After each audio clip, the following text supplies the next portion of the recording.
Sino? Si Imam Nawawi. Si Imam Nawawi ay binagsagang alimul kabir fi ahdi fi ilmi al-hadith wal fiqh. Kilala siya sa mga tanyag na mga pantas na maalam tungkol sa fiqh at saka hadith ni Propeta Muhammad sallallahu alaihi wasallam.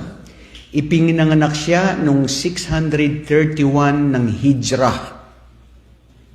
Ibig sabihin, after 631 when Hijrah. So, ibig sabihin, kung namatay siya noong 676, si Imam Nawawi, ang naging edad lang niya ay 45. 45, 46 bro.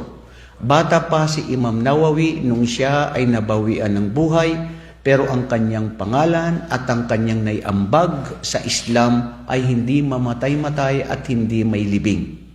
Ibig sabihin, ang isang tao dito sa mundo na namulat na nabuhay dito, hindi kinakailangan na mahaba ang buhay mo.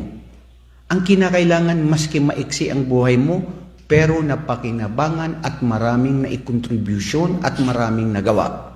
Sabi nga nila, life on earth is not measured by the number of years, but by the contributions that you share. Maraming fa'ahum linnas. Ang tao, ang pinakamabuti sa inyo ay ang taong pinapakinabangan ng kabutihan.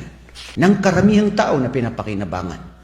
Kaya mga kapatid, itong si Imam Nawawi, ganun ang aral sa buhay niya, na ang pangalan niya ay si Abu Zakaria Yahya bin Sharf bin Mura o Muray an-Nawawi.